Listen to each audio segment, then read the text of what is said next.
یمن میں جو کنگ ہوتے تھے ان کو تبا کہا جاتا تھا، اور جو اس زمانے کا سب سے پہلا کنگ تھا اس کو تبا اول کہتے تھے۔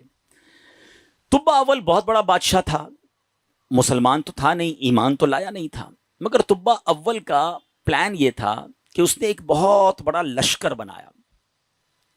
اچھا، اس لشکر میں اس نے پلان یہ کیا کہ اس کے پاس 1,13,000 پیدل چلنے والے تھے اور 1,30,000 کے قریب گھوڑا چلانے والے، گھڑ سوار، ہارس رائڈر۔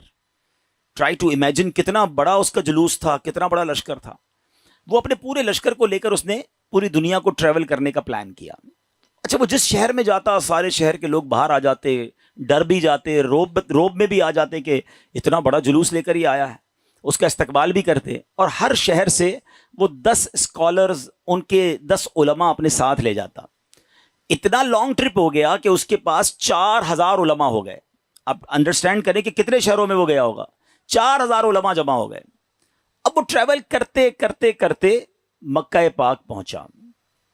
اچھا، مکے جب وہ انٹر ہوا تو مکے کے لوگوں نے کوئی اس کو رسپیکٹ نہیں دی، کوئی اس کا استقبال نہیں کیا، اور کوئی جناب اس کا کوئی روب بھی نہیں پڑا۔ تو اس نے اپنے وزیروں کو بلایا کہ یہ کیسے لوگ ہیں، یہ شہر کیسا شہر ہے، نو بڈی کوئی استقبال بھی نہیں ہوا، کوئی ہمارا روب بھی نہیں ہے، کوئی دبدبہ بھی نہیں ہے، ٹیک کیئر بھی نہیں کیا انہوں نے ہمیں۔ تو اس کے وزیروں نے بتایا کہ بات یہ ہے کہ یہ مکے والے جو ہے نا، ان کے پاس ایک بہت کمال کی عمارت ہے جس کو یہ کعبہ کہتے ہیں، اور یہ کعبے کا طواف کرتے ہیں۔ کعبے میں انہوں نے بت رکھے ہوئے ہیں۔ آپ کو یاد ہوگا کہ نبی پاک کی آمد سے پہلے کعبے میں تو بت تھے، تو یہ کعبے کی رسپیکٹ کرتے ہیں، باقی کسی کو گھاس واس نہیں ڈالتے۔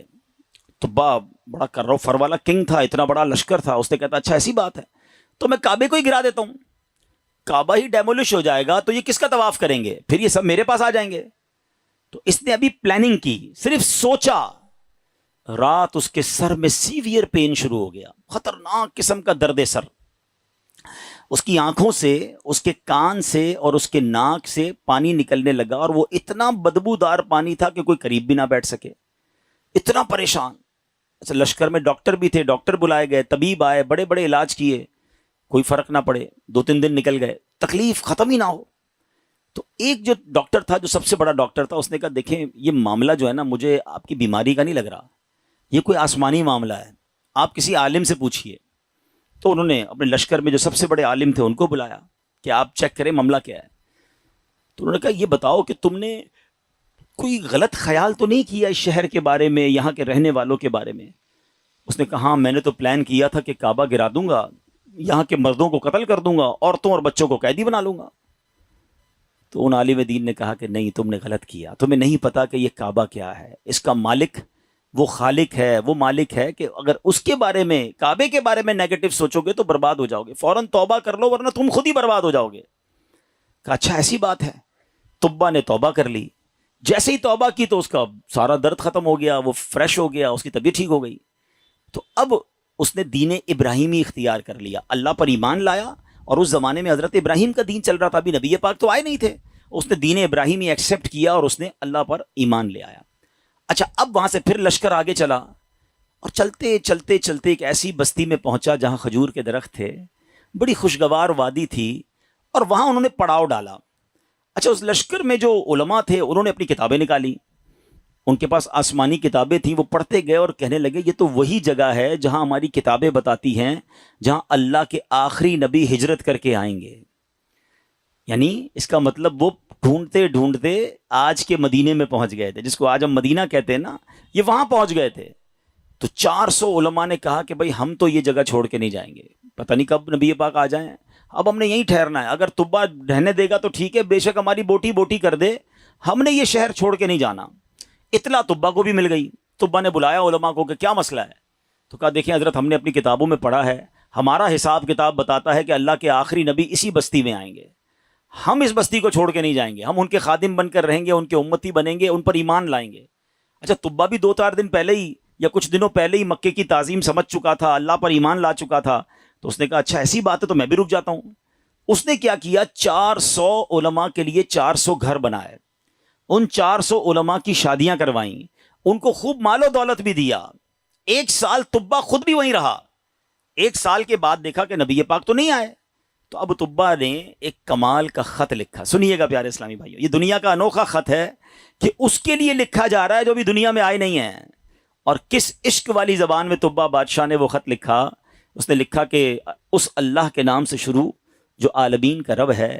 میں جناب رسول اللہ صلی اللہ تعالی وسلم کی بارگاہ میں طبا اول حمیری سلام پیش کرتا ہوں, اور میں آقا علیہ الصلوۃ والسلام کی بارگاہ میں عرض کرتا ہوں کہ حضور اگر میں نے آپ کا زمانہ پا لیا تو میں آپ کی خدمت کروں گا, آپ پر ایمان لاؤں گا, آپ کی سنت پر عمل کروں گا, جو آپ کتاب لے کر آئیں گے میں اس پر بھی عمل کروں گا. اور حضور اگر میں پھر بھی آپ کا زمانہ نہ پا سکوں تو مجھے اپنی غلامی میں قبول فرمائیے, اور قیامت کے دن میری شفاعت فرمائیے گا, مجھے بھول نہ جائیے گا. بڑا کمال کا عشق والا اس نے خط لکھا. اس خط کو اس نے سیل کیا گولڈن اسٹیمپ لگا کے.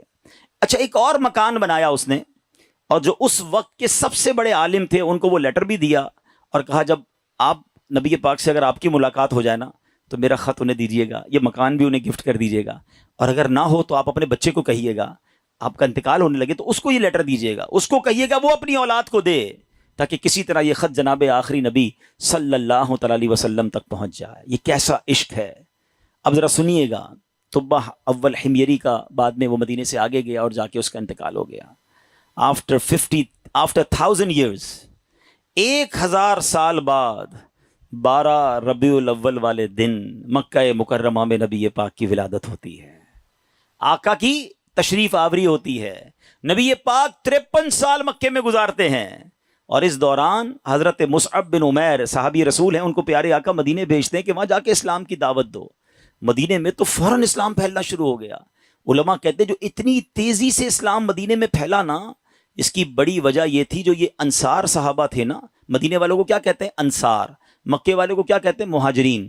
تو جو انصار تھے نا یہ سارے انہی 400 علماء کی اولاد میں سے تھے.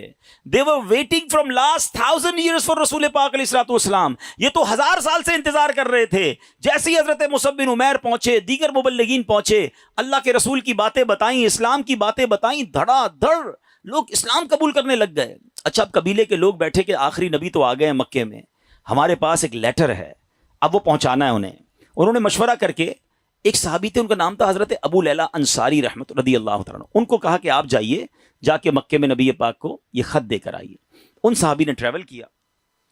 جب وہ ٹریول کر کے جانے لگے تو ان کو کسی نے بتایا کہ نبی پاک مکے سے پہلے ایک وادی میں بیٹھے, صحابہ کرام کے ساتھ جلوہ فرما ہے. اچھا, انہوں نے نبی پاک کو نہیں دیکھا, نبی پاک نے انہیں نہیں دیکھا. سوشل میڈیا کا زمانہ تو تھا نہیں نا کہ کسی طریقے سے دیکھ لیتے. اچھا, یہ گئے اس دربار میں, جیسے ہی داخل ہوئے کمرے میں, نبی پاک صحابہ کے ساتھ بیٹھے ہیں, وہ کمرے میں داخل ہوئے, پیارے آقا فرماتے انتا ابو لیلہ, تم ابو لیلہ ہو. وہ شاکڈ ہو گئے کہ میرا نام کیسے ان کو پتہ چل گیا. کہ جی یا رسول اللہ, میرا نام ہی ابو لیلہ ہے. فرمایا تمہارے پاس میری ایک امانت ہوگی, مجھے وہ خط دے دو. ایک بار اور حیران ہو گئے کہ رسول اللہ صلی اللہ علیہ وسلم کو نے بتایا نہیں, پہلے ان کو پتا ہے. نبی پاک نے وہ خط لیا, سیدنا ابو بکر صدیق کو وہ خط دیا اور کہا ابو بکر پڑھو. اب بھرے دربار میں وہ عشق والا خط پڑھا گیا ہے. طبا اول حمیری کا وہ عشق کی جو لیٹر تھا وہ پڑھ کر سنایا گیا کہ حضور میں آپ کا امتی, میں آپ کا غلام, مجھے قیامت کے دن بھولیے گا نہیں. اگر آپ کا زمانہ پایا تو آپ کی خدمت کروں گا, زمانہ نہ پا سکا تو پھر بھی میں آپ کا غلام ہوں. اللہ اکبر. نبی پاک نے بھی خط سنا نا تو پتہ کیا فرمایا؟ مرحباً اخ الصالح, مرحباً اخ الصالح, میرے نیک بھائی کو مرحبا ہو, نیک بھائی کو مرحبا ہو. امیر پیارے آقا علیہ الصلوۃ والسلام نے اس بادشاہ کو نیک بھائی کہہ کر پکارا. اچھا, اب ابو لیلہ انصاری تو حیران پریشان, نبی پاک پر کلمہ پڑھا, مسلمان ہوئے کہ ان کو مجھ سے پہلے پتہ ہے کہ یہ میرے دل میں کیا ہے اور میں کیا لے کر آیا ہوں. واپس گئے, اپنے شہر والوں کو بتایا کہ بھائی میں تو ان سے مل کر آیا ہوں جو تو غیب کی خبریں دیتے ہیں. اچھا, بہرحال اب نبی پاک نے مکے سے مدینے سفر اختیار کیا. اچھا, مدینے والوں کو انتظار تو بڑا تھا کہ پیارے آقا مدینے آئیں گے. اچھا, نارملی 7 days کا ٹریول ہوتا تھا. اگر مکے سے کوئی اونٹوں پر یا گھوڑوں پر نکلتا تھا نا, it's take almost 7 days to travel. آج کل تو ہم 4 گھنٹے میں پہنچ جاتے ہیں, بڑے اچھے روڈ بن گئے ہیں. اب نبی پاک جب روانہ ہوئے تو وہ نیوز مل گئی مدینے والوں کو, لیکن آپ کو پتا ہے کہ وہ ہجرت کا سفر اب نارمل سفر تھا, نارمل سفر نہیں تھا. بڑے پرابلمز تھے, بڑے ہرڈلز تھے. 3 دن 3 راتیں تو نبی پاک کو غار ثور میں رہنا پڑا. راستے میں مکے کے لوگ انٹرسیپٹ کرنے پہنچے ہوئے تھے. تو اب مدینے والے سمجھ رہے تھے کہ 7ویں دن نبی پاک آ جائیں گے. وہ ڈیلی مدینے کے گیٹ پہ جا کے کھڑے ہو جاتے کہ نبی پاک آ جائیں گے. صبح جاتے, ویٹ کرتے, دوپہر ہوتی تو واپس آ جاتے. اگلے دن پھر صبح جا کے کھڑے ہو جاتے. روز استقبال کی تیاریاں ہیں. اچھا آپ کو معلوم ہے نبی پاک علیہ الصلوۃ والسلام کس دن مدینے میں داخل ہوئے؟ کافی دن لگے، مگر سرور کائنات صلی اللہ تعالیٰ علیہ وسلم جس دن مدینہ منورہ میں صحابہ کے جھرمٹ میں داخل ہوئے نا، وہ دن 12 ربیع الاول کا دن تھا۔ ہاں، وہ دن بھی برتھ ڈے آف رسول پاک علیہ الصلوۃ والسلام تھا۔ سبحان اللہ، اللہ کی شان دیکھیں کہ ربیع الاول کا 12 ربیع الاول کا جو جلوس ہے، کچھ لوگوں کو کنفیوژن ہوتی ہے۔ اللہ اکبر، میرے آقا جو مدینے میں داخل ہوئے تو صحابہ بھی ہیں اور خود پیارے آقا بھی ہیں، بلکہ ایک صحابی کہتے ہیں حضور بغیر پرچم کے کیسے داخل ہوں گے؟ آپ جا رہے ہیں تو شان و شوکت کے ساتھ داخل ہونا ہے۔ اپنا امامہ اتارا، تلوار پہ لگایا، اسے پرچم بنایا، اور جب مدینے میں داخل ہوئے تو ہر طرف سے صدائیں ہیں مرحبا یا رسول اللہ۔ بچیاں تیار ہو کر آئی ہیں، بچے تیار ہو کر آئے ہیں۔ عرب کے لوگوں کا دستور تھا جب کوئی بڑا ایونٹ ہوتا تھا وہ اپنا مخصوص لباس پہنتے تھے، اپنی تلواریں لگاتے تھے، بلکہ اب بھی اگر آپ دیکھیں ان کے تہواروں میں ان کے لباس الگ ہوتے ہیں، وہ سب اپنے اس لیول کے لباس پہن کر کھڑے تھے، کیونکہ آج ان کے لیے عید کا دن تھا۔ اور سبحان اللہ، اس وقت بنو نجار کی بچیوں نے سرور کائنات صلی اللہ تعالی علیہ وسلم کا جو استقبال کیا، جس نغمے کو گنگنا کر، جس نعت کو پڑھ کر انہوں نے استقبال کیا، آج بھی مکے مدینے چلے جائیں، کیسٹ کی دکانوں پر جائیں، بلکہ دنیا کے کسی کونے میں جائیں، یہ نعت عربی ہوں، عجمی ہوں، افریقن ہوں یا امریکن ہوں، سرکار کی یہ نعت دنیا بھر میں پڑھی جاتی ہے۔ اور وہ ان بچیوں نے یہ نعت پڑھی تھی جو آج سیرت کی کتابوں میں بھی لکھی ہیں۔ اور انہوں نے استقبال کیسے کیا تھا؟ وہ الفاظ کیا تھے؟ وہ الفاظ تھے طلع البدر علینا من ثنیات الوداع وجب شکر علینا ما دعا للہ لا۔ کیا کہتی ہیں ہم پر؟ چاند طلوع ہو گیا ہے، طلع البدر علینا، 14ویں رات کا چاند طلوع ہو گیا ہے۔ کہاں پر؟ سنیت الوداع کی گھاٹی میں، جس جگہ یہ استقبال ہوا نا اس علاقے کو سنیت الوداع کہتے ہیں۔ اور وجب الشکر علینا، ہم پر واجب ہو گیا ہے اللہ کا شکر ادا کرنا۔ ما دعا للہ دعا، جب تک لوگ اللہ کے لیے دعوت دیتے رہیں گے، یعنی قیامت تک ہم پر اب یہ شکر اللہ کا واجب ہو گیا کہ نبی پاک ہمارے مدینے آ گئے ہیں۔ آپ کو پتا ہے مدینے کے رنگ کیسے بدلا، مدینے کی تقدیر کیسے بدلی؟ مدینہ پہلے یثرب کہلاتا تھا، وہاں کی آب و ہوا میں بیماریاں تھیں، جو جاتا بیمار ہو جاتا تھا۔ اللہ اکبر، مصطفیٰ کریم کے قدم تو کیا لگے، مدینے کے غبار میں بھی شفا ہو گیا ہے۔ اب تو بیمار کو کہتے ہیں ٹھیک ہونا ہے تو مدینے ہو آؤ، ہیں جب سے قدم لگے ہیں رسالت مآب کے، جب سے قدم لگے ہیں رسالت مآب کے، جنت بنا ہوا ہے مدینہ حضور کا۔ کیا قدم لگے میرے آقا کے، بھاگ ہی جاگ گئے مدینے والوں کے۔ اچھا، اب پیارے آقا جب مدینہ شریف میں انٹر ہوئے نا، everybody want to welcome and everybody want to host him، ہر بندہ چاہ رہا تھا کہ نبی پاک ہمارے گھر آ جائیں، کیونکہ اشتیاق بہت تھا، تڑپ بہت تھی۔ تو نبی پاک نے فرمایا کہ میری جو اونٹنی ہے نا، یہ اللہ کے حکم سے بندھی ہوئی ہے، یہ جدھر جا کے رکے گی ادھر جا کر ہی میں نے رہنا ہے۔ اچھا اب ذرا تصور کیجئے، امیجن کیجئے کہ وہ اونٹنی مدینے کی گلیوں میں گھوم رہی ہوگی اور ہر صحابی یہ امیجن کر رہا ہو کاش میرے دروازے پر رک جائے، کاش میرے دروازے پر رک جائے، مگر بھاگ کس کے جاگے؟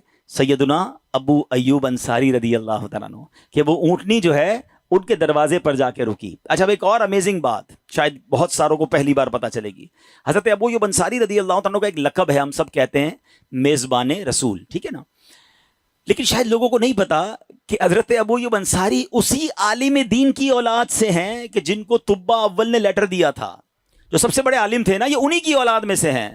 اور حضرت ابو ایوب انصاری اسی گھر میں رہتے تھے جو گھر طبہ نے نبی پاک کے لیے گفٹ کے طور پر بنایا تھا۔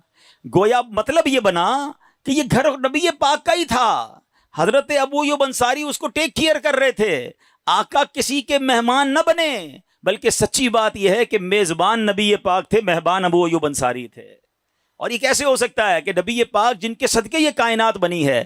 امام عشق و محبت اعلیٰ حضرت بڑا کمال کا شعر لکھتے ہیں، آپ فرماتے حضور یہ کائنات جب آپ کے لیے بنی ہے، آپ کی وجہ سے بنی ہے، تو پھر سارا زمانہ تو اس میں مہمان ہوا نا، اصل میزبان تو آپ ہیں۔ آپ کہتے ہیں آسمان خان زمین خان زمانہ مہمان، آسمان خان زمین خان زمانہ مہمان، صاحب خان نالا کب کس کا ہے تیرا تیرا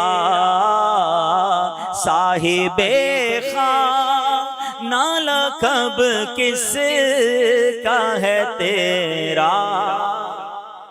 اب یہ عشق والی داستان سیکھنے کو کیا مل رہا ہے کہ یہ شان ہے میرے مصطفیٰ کی کہ دنیا میں آئے نہیں ہیں مگر چاہنے والے موجود ہیں، دیوانے موجود ہیں، سرکار پر سب کچھ نچھاور کرنے والے موجود ہیں۔ جبھی تو شاعر کہتے ہیں ایک میں ہی نہیں ان پر قربان زمانہ ہے، جو رب دو عالم کا محبوب یگانہ ہے۔